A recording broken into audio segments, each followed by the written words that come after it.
1화 금요일 밤의 유혹. 저는 강태산 회장의 고급 펜트하우스 침실에서 떨리는 손으로 그의 셔츠 단추를 풀고 있었습니다. 60대 후반의 그는 제 몸을 탐욕스러운 눈빛으로 훑어보고 있었죠. 그의 거친 손이 제 허리를 감쌀 때마다 온몸에 소름이 돋았거든요. 유나야, 너 정말 아름답구나. 그의 목소리는 욕망으로 떨리고 있었어요. 저는 억지로 수줍은 미소를 지으며 그에게 몸을 맡겼습니다. 마음속으로는 15년 전 그날을 떠올리며 이를 악물었죠. 부모님과 남동생을 한순간에 잃게 만든 바로 그 남자와 침대를 함께하다니.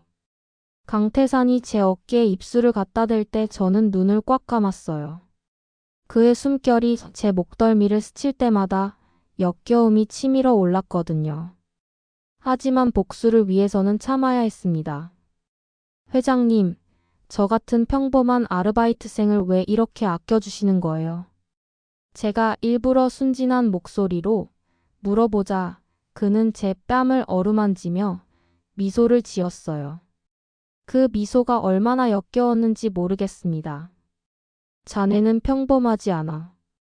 처음 카페에서 자네를 봤을 때부터 뭔가 특별한 게 있다고 생각했거든. 그의 손이 제 등을 천천히 내려가며 브래지어 끈을 풀기 시작했어요. 저는 몸을 떨며 그의 품에 안겼습니다. 복수라는 단 하나의 목적 때문에 이 모든 걸 견뎌내고 있었죠. 강태산의 물건이 제 조개 안으로 들어올 때 저는 아픈 신음을 내뱉었어요. 그는 제가 처녀인 줄 알고 더욱 조심스럽게 움직였거든요. 하지만 저는 이미 오래전에 순수함을 잃었습니다. 복수를 위해 준비하는 과정에서 말이죠. 아파하지 마, 천천히 할게. 그의 다정한 목소리가 더욱 혐오스러웠어요. 저는 고개를 끄덕이며 그의 리듬에 맞춰 몸을 흔들었습니다. 그의 땀이 제 몸에 떨어질 때마다 구역질이 날 것 같았죠. 30분 정도가 지나서야 강태산은 만족한 표정으로 제 곁에 누웠어요. 저는 이불을 가슴까지 끌어올리며 그를 바라봤습니다. 그런데 회장님, 박혜정 씨는 어떻게 된 건가요? 매일 사무실에 찾아오시던데.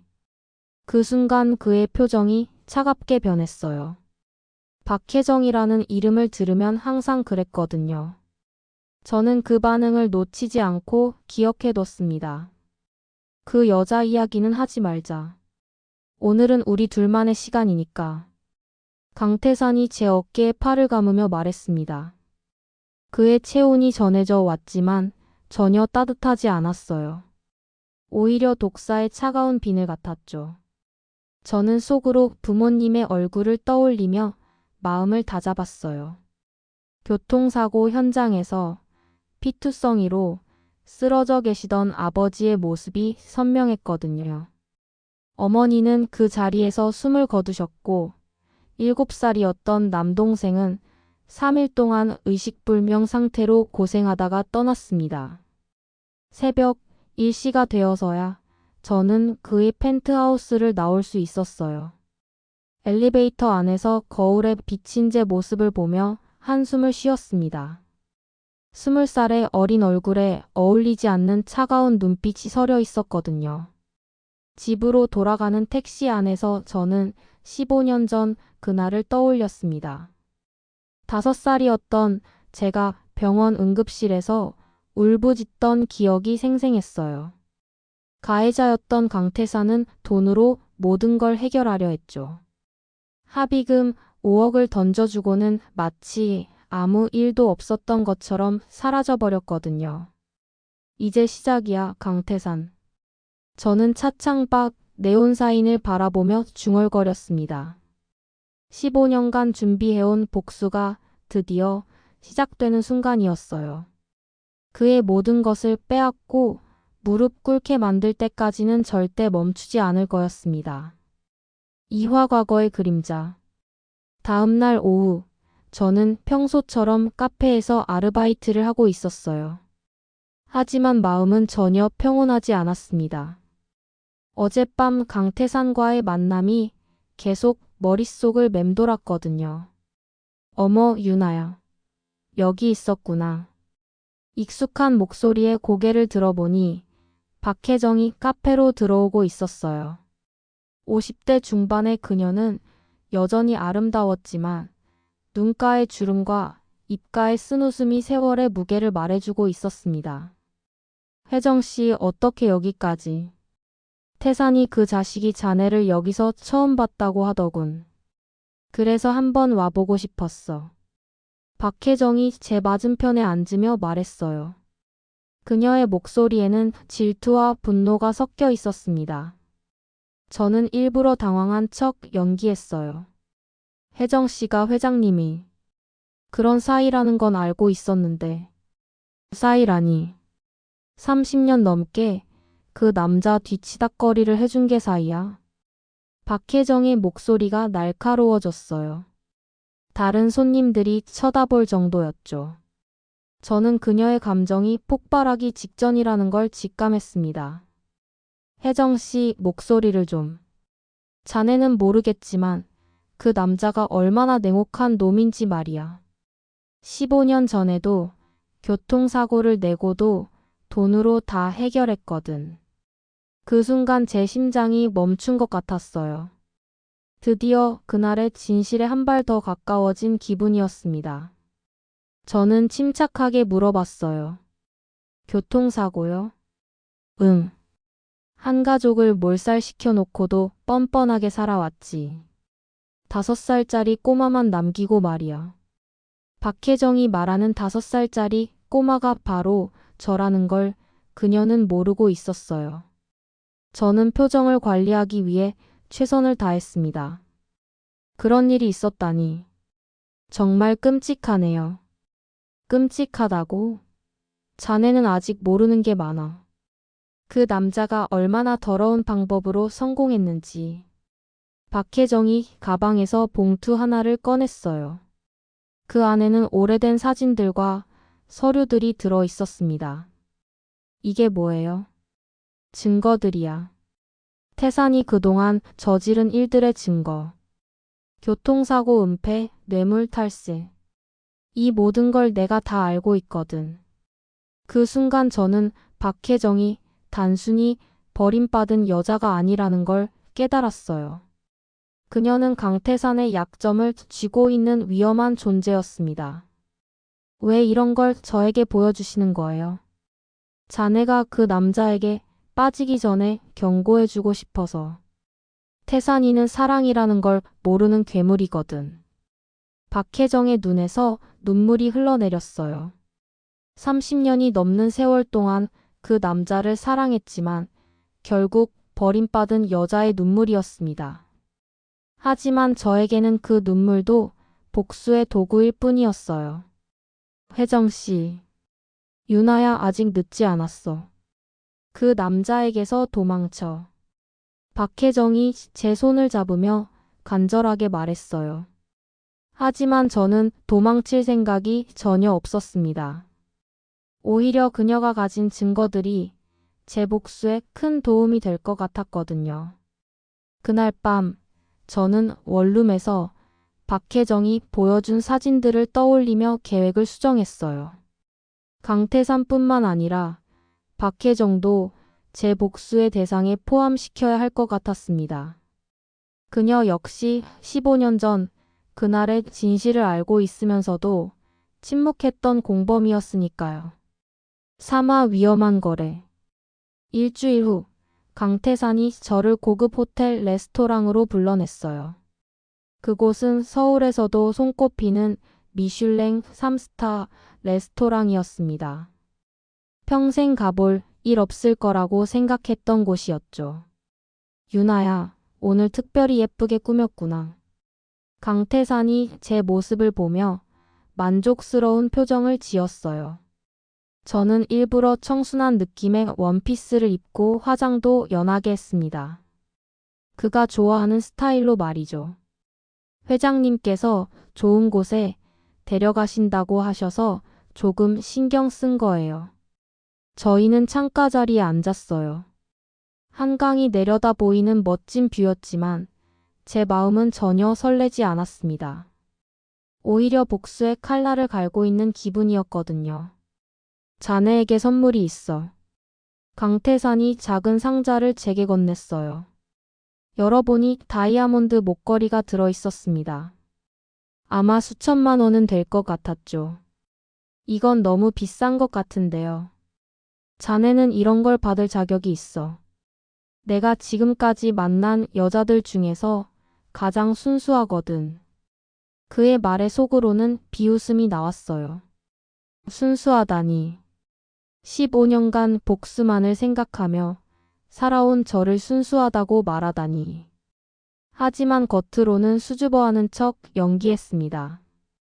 감사해요, 회장님. 식사 도중에 강태산의 휴대폰이 울렸어요. 발신자를 보더니 그의 표정이 일순간 굳어졌습니다. 아마 박혜정이었을 거예요. 잠깐 받아야겠어. 죄송해. 그가 자리를 비운 사이 저는 그의 가방을 슬쩍 들여다봤어요. 그 안에서 낡은 수첩 하나를 발견했습니다.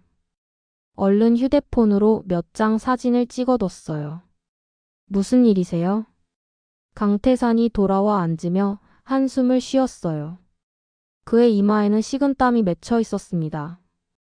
별일 아냐. 그냥 옛날 일로 시비 거는 사람이 있어서. 혜정 씨 말씀이세요?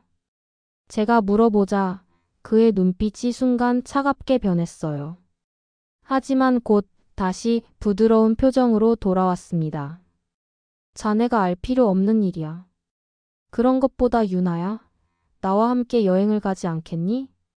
여행이요? 응. 제주도에 내 별장이 있거든. 거기서 며칠 조용히 쉬었으면 좋겠어. 그의 제안에 저는 잠깐 망설였어요. 둘만의 여행이라니. 하지만 이건 좋은 기회일 수도 있었습니다. 그의 약점을 더 많이 찾을 수 있을 테니까요. 좋아요. 하지만 카페 일정을 조정해야 해서. 그런 건 내가 다 해결해 줄게. 자네는 그냥 나와 함께 있으면 돼. 강태산이 제 손을 잡으며 말했어요. 그의 손에서 느껴지는 체온이 역겹긴 했지만 참을 수 있었습니다. 복수를 위해서라면 이 정도는 견딜 수 있었거든요. 그날 밤 집에 돌아온 저는 오늘 찍어둔 사진들을 자세히 살펴봤어요. 강태산의 수첩에는 여러 날짜와 금액들이 적혀 있었습니다. 그 중에서도 15년 전 그날의 날짜가 선명하게 보였어요. 드디어 꼬리를 잡았네. 저는 컴퓨터 앞에 앉아 그동안 수집한 자료들을 정리하기 시작했어요. 박혜정이 보여준 증거들과 오늘 얻은 정보를 조합하면 강태산의 과거를 완전히 파헤칠 수 있을 것 같았습니다. 휴대폰에 문자가 왔어요. 강태산이었습니다. 내일 오후에 제주도로 출발하자. 공항에서 만나자. 저는 문자를 보며 차갑게 미소 지었어요. 이제 정말 본격적인 게임이 시작되는 거였습니다. 사와 제주도의 진실. 제주도 공항에 내린 순간부터 강태산의 태도가 달라진 걸 느꼈어요. 서울에서와는 다른 여유로운 모습이었습니다. 하지만 저에게는 그 여유로움이 오히려 더 위험해 보였거든요. 여기가 내 별장이야. 차로 30분 정도 달려서 도착한 곳은 바다가 내려다 보이는 언덕 위 펜션이었어요. 생각보다 소박한 모습이어서 의외였습니다. 강태산 같은 사람이라면 더 화려한 곳을 좋아할 줄 알았거든요. 생각보다 조용한 곳이네요. 응. 여기서는 아무도 우리를 방해하지 않거든. 전화도 잘 안 터지고. 그의 말에 등골이 서늘해졌어요. 혹시 저를 어떻게 하려는 건 아닐까 하는 생각이 들었습니다. 하지만 겉으로는 아무렇지 않은 척 미소를 지었어요. 별장 안은 의외로 깔끔했어요. 거실과 주방, 그리고 침실 2개가 있었습니다. 강태산이 제 짐을 들어주며 안쪽 침실로 안내했어요. 유나는 여기서 쓰고 나는 바깥쪽 방을 쓸게. 다행히 따로 잠을 잘 수 있다는 말에 안도했어요. 아직은 그와 한 공간에서 밤을 지낼 준비가 되어 있지 않았거든요. 저녁 식사는 강태산이 직접 준비했어요. 의외로 요리 실력이 괜찮았습니다. 삼치구이와 미역국, 그리고 제주도 특산물들로 상을 차렸어요. 회장님이 요리를 할 줄 아시는 줄 몰랐어요. 젊었을 때 혼자 살면서 배웠지. 그때는 정말 가난했거든. 강태산이 과거 이야기를 꺼낸 건 처음이었어요. 저는 이 기회를 놓칠 수 없었습니다. 어떻게 지금의 자리까지 오신 거예요? 글쎄, 운도 좋았고 때로는 냉정한 판단도 필요했어. 감정에 휘둘리면 성공할 수 없거든. 그의 말에서 차가운 기운이 느껴졌어요. 아마 15년 전 그날도 그런 냉정한 판단으로 우리 가족을 버린 거겠죠. 그런데 회장님, 혜정 씨와는 어떻게 알게 되신 거예요? 갑자기 박혜정 이야기를 꺼내자 그의 표정이 굳어졌어요. 포크를 놓고 저를 바라봤습니다. 왜 갑자기 그 여자 이야기를 하는 거지? 그냥 궁금해서요. 오랫동안 알고 지낸 사이인 것 같던데. 혜정이는 복잡한 사이야. 과거에 얽힌 일이 있어서 완전히 정리하기가 어려웠거든. 강태산이 와인을 한 모금 마시며 말했어요. 그의 목소리에 미묘한 두려움이 섞여 있는 게 느껴졌습니다. 혹시 그분이 회장님의 약점을 알고 있는 건 아니에요? 제가 조심스럽게 물어보자 그가 갑자기 일어섰어요. 그리고 창문으로 다가가 바다를 바라봤습니다. 유나야, 자네는 정말 순수해. 하지만 때로는 너무 많이 알려고 하는 것도 위험할 수 있어. 그의 말에 섬뜩함을 느꼈어요. 혹시 제가 너무 성급하게 움직인 건 아닐까 싶었습니다. 그날 밤 저는 침실에서 잠을 이루지 못했어요. 강태산의 마지막 말이 계속 머릿속을 맴돌았거든요. 문득 휴대폰을 확인해 보니 정말로 신호가 거의 잡히지 않았어요. 새벽 2시쯤 밖에서 전화 통화하는 소리가 들렸어요. 강태산의 목소리였습니다. 저는 조심스럽게 문을 열고 귀를 기울였어요. 그래, 알겠어. 혜정이는 당분간 조용히 시켜둬. 유나가 너무 많이 알면 곤란하거든. 그 순간 온몸에 소름이 돋았어요. 저에 대한 이야기를 하고 있다는 게 분명했습니다. 혹시 제가 의심받고 있는 건 아닐까요? 내일 서울로 돌아가면 혜정이를 만나볼게. 이번엔 확실히 정리해야겠어. 전화가 끝난 후 강태산이 들어오는 소리가 들렸어요. 저는 얼른 침대로 돌아가자는 척 누워 있었습니다. 하지만 마음은 전혀 편하지 않았어요. 다음 날 아침, 강태산은 평소와 다름없이 밝은 모습이었어요. 마치 어젯밤 일이 없었던 것처럼 말이죠. 오늘은 섭지코지에 가보자. 경치가 정말 아름다워. 우리는 함께 섭지코지를 돌아봤어요. 아름다운 바다와 기암절벽이 정말 멋있었지만 저는 전혀 감상할 여유가 없었습니다. 계속 어젯밤 전화 통화 내용이 신경 쓰였거든요. 유나야, 뭔가 걱정이 있는 것 같은데? 강태산이 제 표정을 살피며 물어봤어요. 역시 눈치가 빠른 사람이었습니다. 아니에요. 그냥 서울 생각이 나서. 그럼 내일 돌아가자. 나도 처리해야 할 일이 있거든. 그의 말에 안도했어요. 더 이상 이곳에 있으면 정말 위험할 것 같았습니다. 하지만 동시에 박혜정이 걱정되기도 했어요. 강태산이 그녀를 어떻게 할지 모르겠거든요. 오화 돌아온 위기. 서울로 돌아온 다음 날, 저는 박혜정에게 전화를 걸어봤어요.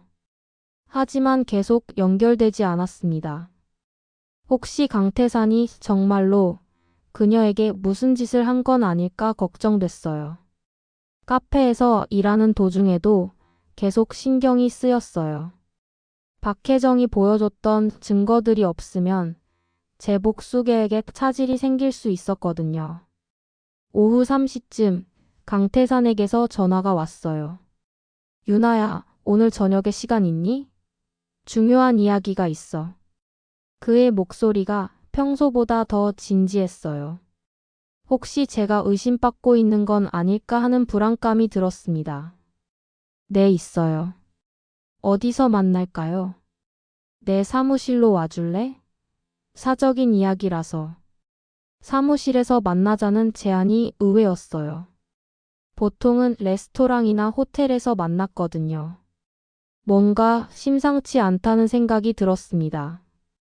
저녁 7시에 강태산의 사무실에 도착했어요. 50층 건물의 최고층에 있는 회장실은 정말 웅장했습니다. 서울 시내가 한눈에 내려다 보였어요. 앉아. 강태산이 소파를 가리키며 말했어요. 그의 표정이 평소와 달리 굳어 있었습니다. 제 앞에는 두꺼운 봉투 하나가 놓여 있었어요. 그게 뭐예요? 열어봐. 봉투 안에는 제 사진들이 들어 있었어요. 어린 시절 사진부터 최근 사진까지, 그리고 제 가족들의 사진도 있었습니다. 15년 전 교통사고 현장 사진까지 있었어요. 순간 온몸에 피가 얼어붙는 느낌이었어요. 강태산이 제 정체를 알고 있다는 뜻이었습니다. 놀랐지? 강태산이 냉소적으로 웃으며 말했어요. 그의 눈빛이 완전히 달라져 있었습니다. 더 이상 저를 사랑하는 남자의 눈이 아니었어요. 이게 어떻게? 지윤아. 아니, 본명은 김윤아였지? 15년 전 교통사고로 가족을 잃은 그 아이. 제가 아무 말도 하지 못하자 그가 계속 말했어요. 처음엔 정말 우연이라고 생각했어. 하지만 자네가 너무 노골적으로 과거 이야기를 캐묻더군. 그래서 사람을 시켜 조사해봤지. 회장님, 복수하려고 왔구나. 15년 동안 준비해서. 강태산이 일어나 창가로 걸어갔어요. 그의 뒷모습이 악마처럼 보였습니다. 인정할게. 자네의 연기는 정말 훌륭했어. 순수한 20살 처녀 역할을 완벽하게 해냈거든. 그럼 처음부터 알고 있었다고? 아니야. 제주도에서 확신하게 됐지. 자네가 혜정이에게 접근했다는 보고를 받고 나서 말이야. 그 순간 모든 게 무너지는 느낌이었어요. 15년간 준비해온 복수가 물거품이 되는 순간이었습니다. 그럼 이제 어떻게 하실 거예요? 제가 담담하게 물어보자 강태산이 다시 저에게 다가왔어요. 그의 얼굴에는 기묘한 미소가 떠올라 있었습니다. 어떻게 하긴. 자네가 그렇게 원한다면 복수의 기회를 주지. 무슨 말씀이세요? 내 모든 재산을 자네에게 넘겨주겠어. 대신 조건이 있어. 강태산이 책상 서랍에서 서류 뭉치를 꺼냈어요. 재산 양도각서였습니다. 조건이 뭐예요? 나와 결혼해. 그리고 1년만 내 아내로 살아줘. 그럼 이 모든 것이 자네 것이 돼. 그의 제안에 당황했어요. 이건 제가 예상했던 시나리오가 아니었거든요. 왜 그런 제안을? 사랑하니까. 자네가 복수를 위해 접근했다는 걸 알면서도 사랑하게 됐어. 강태산의 눈에 진심이 담겨 있는 게 보였어요. 하지만 그 사랑이 저에게는 더욱 역겨웠습니다. 6화 최후의 선택. 3일 후, 저는 박혜정을 만날 수 있었어요. 그녀는 강태산에 의해 정신병원에 강제 입원당해 있었습니다. 면회 시간을 이용해서 간신히 만날 수 있었죠. 유나야, 정말 당신이었구나. 박혜정이 저를 보자마자 눈물을 흘렸어요. 그녀의 모습은 3일 만에 완전히 초라해져 있었습니다. 혜정 언니 괜찮으세요? 괜찮긴. 태산이 그 자식이 날 미친 여자로 만들어버렸어. 하지만 다행히 당신을 만났네. 박혜정이 제 손을 꽉 잡으며 말했어요. 그녀의 손이 차갑게 떨리고 있었습니다. 언니, 제가 뭔가 착각하고 있는 건 아닐까요? 정말 강태산이 우리 가족을 죽인 게 맞나요? 뭔 소리야? 내가 직접 봤는데. 그날 밤 태산이가 음주운전을. 그때 박혜정이 갑자기 말을 멈췄어요. 그리고 제 눈을 피하며 고개를 돌렸습니다. 혜정 언니? 유나야. 미안해. 사실은 그 순간 모든 진실이 드러났어요. 15년 전 그날 밤 교통사고를 낸 건 박혜정이었습니다. 강태산은 그녀를 감싸주려고 대신 책임을 졌던 거였어요. 언니가 우리 가족을. 미안해, 정말 미안해. 그때 나도 너무 젊었고 술을 마셔서. 박혜정이 바닥에 주저앉으며 울부짖었어요. 15년간 제가 품고 있던 복수의 대상이 바뀌는 순간이었습니다. 그럼 강태산 회장은? 태산이는 날 사랑해서 대신 죄를 뒤집었었어.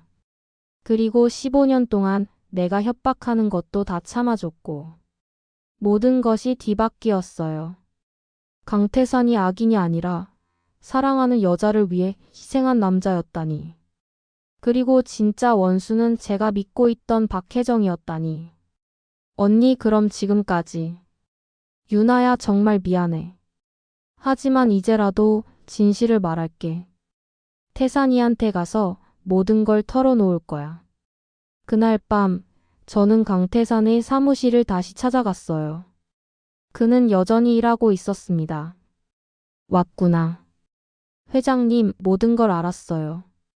그래? 강태산이 고개를 들어 저를 바라봤어요. 그의 눈에는 체념이 서려 있었습니다. 왜 말씀 안 해주셨어요? 진짜 범인이 혜정 언니라는 걸. 자네가 믿지 않았을 거야. 그리고 혜정이를 더 이상 괴롭히고 싶지 않았어. 강태산이 일어나 제게 다가왔어요. 그의 얼굴에는 15년간 짊어진 무게가 고스란히 새겨져 있었습니다. 15년 동안 정말 힘드셨겠어요. 괜찮았어. 사랑하는 사람을 지킨 거니까. 그 순간 제 마음속에서 뭔가 무너지는 소리가 들렸어요. 복수심이 아닌 다른 감정이 스며들기 시작했거든요. 회장님, 유나야, 이제 진실을 알았으니까 떠나. 자네의 인생을 다시 시작해. 강태산이 제 어깨에 손을 얹으며 말했어요. 그의 손길이 처음으로 따뜻하게 느껴졌습니다. 저는 그때 제 마음속에 이상한 감정이 솟아올랐어요. 이 남자를 미워해야 하는데 오히려 불쌍하고 안쓰러운 마음이 들었습니다. 일주일 후 박혜정은 정신병원에서 나와 자수했어요. 15년 만에 진실이 밝혀지는 순간이었습니다. 강태산은 모든 누명을 벗게 됐고 저는 진짜 복수의 대상을 잃어버렸어요. 마지막 날 강태산이 저를 다시 불렀어요. 이번에는 그의 집이었습니다. 유나야, 이걸 받아줘. 그가 건넨 건 통장이었어요. 제 가족에게 지급했어야 할 보상금이 15년 동안 이자와 함께 쌓여 있었습니다. 이건 자네 거야. 원래 자네 가족이 받았어야 할 돈이거든. 회장님, 저는. 그리고 이것도. 이번에는 재산 양도각서였어요. 정말로 그의 모든 재산을 저에게 넘기겠다는 내용이었습니다. 왜 이런 걸? 사랑하니까. 자네를 정말 사랑하게 됐어. 강태산이 제 손을 잡으며 고백했어요. 60대 후반의 남자가 20대 여자에게 하는 진심 어린 고백이었습니다. 회장님, 받아줄 수 없다면 그냥 받기만 해도 돼. 자네가 행복했으면 좋겠어. 그의 진심이 느껴졌어요. 하지만 저는 아직 이 복잡한 감정을 정리할 수 없었습니다. 시간을 주세요. 생각해 볼 시간을. 그래, 충분히 생각해봐. 3개월이 지났어요. 저는 그동안 많은 생각을 했습니다. 복수도 사랑도 용서도. 그리고 내린 결론은 하나였어요. 다시 강태산을 찾아갔을 때 그는 많이 늙어 보였어요. 3개월 동안 얼마나 고민했을지 짐작할 수 있었습니다. 결정했어요. 어떤? 회장님의 제안을 받아들이기요. 하지만 조건이 있어요. 강태산의 눈이 반짝였어요. 모든 재산은 사회에 기부하고 우리는 평범하게 살아요. 그리고 진짜 사랑을 배워가요. 유나야. 15년간 미워했던 제가 이상하죠. 하지만 이제 새로 시작하고 싶어요. 강태산이 저를 끌어안았어요. 그의 품이 처음으로 안전하게 느껴졌습니다. 복수는 끝났어요. 이제 진짜 인생이 시작되는 거였죠. 박혜정은 5년형을 선고받았어요. 그리고 저와 강태산은 조용한 결혼식을 올렸습니다. 나이 차이는 많았지만 서로를 이해하고 사랑하는 법을 배워갔어요. 1년 후 저희는 제주도 그 별장에서 새로운 삶을 시작했어요. 강태산은 작은 카페를 운영하고 저는 그를 도와주며 평범한 일상을 살고 있습니다. 복수는 새로운 시작이 됐어요. 미움이 아닌 사랑으로 말이죠.